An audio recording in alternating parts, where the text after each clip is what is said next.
Hey, hi, hello, what's up, guys? We are back again with another problem. In this problem, we are given few rooms and few keys, and we need to check if we can go from one room to another, and can we open up all the rooms or not.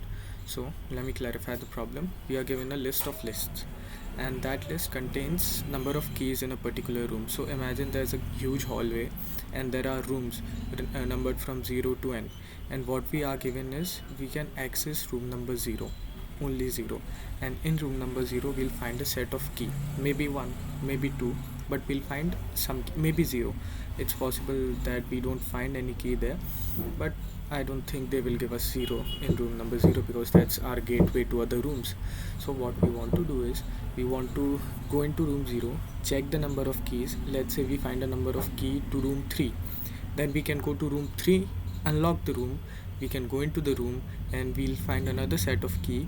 Then we and such that we find sets of keys, and we need to check if we can go from room 0 to room n, unlocking all the doors, and we can go backwards also. So we can go to 3, then 2, then 1, and then again to 0. There's no such condition there.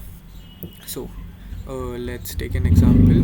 This is room number 0, 1, 2 and 3. The keys contained in this rooms are 1, 2 and 3.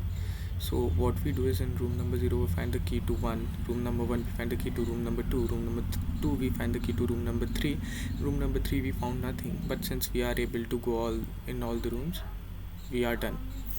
Now what we want to do is I am so sorry for that. Okay, let's just try to avoid the background noise. Again, we are back with our problem. So, what we want to do is we want to collect the keys, and we want to go in the room of these keys. But the major problem that we can face here is that we might end up in a loop. Let's say the loop is, it's not here, but let's say there's such a room that room number 1 contains the key to room number 3, and room number 3 contains the key to room number 1. Then we'll just move in circle from 1 to 3 to 3 to 1 to 1 to 3. We want to avoid that, and to of course save our time complexity too. So how we are going to do that is, first I'll create a visited array. So this will mark the number of arrays number, this will have the number of room numbers. So the number of rooms is the number is the size of the this 2D list that we are given. It's said that. So this will contain, let's say, n. So this will have n number of rooms.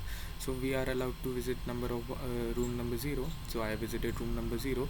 First I marked visited there. Then I went in the room number 0.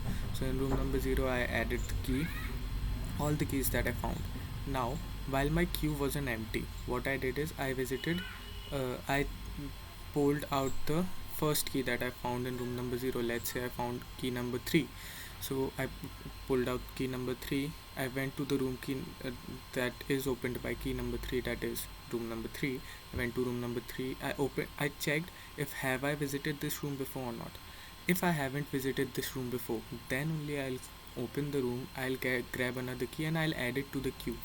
So if I found a key set, let's say 3, 2 and 0 in room number 0, then I would, after 3 I would go to 2, and whichever keys that I found in room number 3 will come after this.